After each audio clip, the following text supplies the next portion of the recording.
Bien-aimés frères et sœurs en Jésus, la grâce, la paix et la miséricorde nous sont données de la part de Dieu le Père et de Jésus-Christ, son Fils, notre Sauveur. Amen. Pour notre méditation de ce jour, nous allons lire dans le livre des Proverbes, au chapitre 22, le verset 6. Mais avant la lecture, nous allons chanter « J'entends ta douce voix » dans Chant de victoire, c'est le 181. J'entends ta douce voix, Jésus, je viens à toi, je viens, ô Sauveur, lave-moi dans le sang de ta croix. Jésus, roi des rois, qui mourut pour moi, je veux mourir avec toi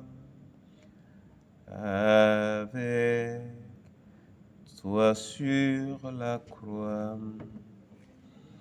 Oui, Père, telles sont les paroles que nous élevons pour solliciter ta présence active, grâce à laquelle la parole que nous allons lire sera comprise. Manifeste-toi au-delà de notre espérance, au nom précieux de notre Seigneur et Sauveur Jésus-Christ. Amen. Proverbe 22, verset 6, là il est écrit « Instruis l'enfant selon la voie qu'il doit suivre, et quand il sera vieux, il ne s'en détournera pas. » Amen. Frères et sœurs en Jésus, voilà un conseil intéressant pour les éducateurs à tous les niveaux, un conseil qui leur demande d'apporter à l'enfant, dès son bas âge, l'entretien, l'encadrement, l'instruction dont il a besoin, et qu'on soit sûr que lorsqu'il sera vieux, il ne l'oubliera pas. En réalité, ce texte parle des commencements. Commencement pour ce qui est de l'enfant, mais commencement également pour tous les autres aspects de la vie. Le mariage, le travail et toute autre activité que nous sommes appelés à mener et qui naturellement a un commencement. Nous devons apprendre à gérer les commencements. Nous devons apprendre à redécouvrir l'importance de ces commencements en ce qui est de la finalité de notre entreprise. Et tout se décide effectivement là. Lorsque ça commence bien et qu'on maintient le cap, on a toutes les chances de finir également de manière convenable. Quand vous commencez une année, prenez la peine de la commencer de manière convenable en prenant toutes les précautions nécessaires pour que la marche soit sur des rails. Lorsque vous voulez fonder une entreprise, faites pareil et le Seigneur vous bénira. Et quelle que soit la faiblesse que peut représenter le début d'une entreprise, ne soyez jamais découragés.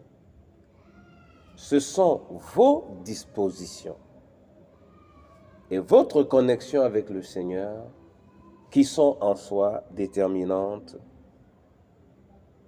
pour la finalité ou la réalisation de votre projet. Faites de votre projet de vie un projet qui s'arrime à cette leçon et que votre bénédiction soit certaine en vos cœurs au nom de Jésus-Christ. Amen.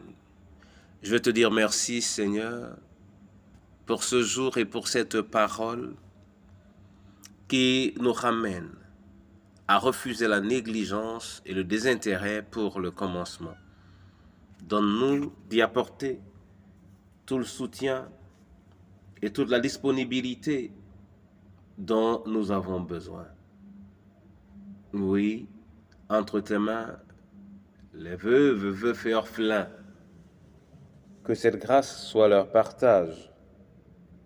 Entre tes mains, nos différentes familles, les différents projets que nous n'avons pas pu mener à bon port, donne-nous, dans la mesure possible, de les recommencer, mais en veillant à notre manière de les commencer.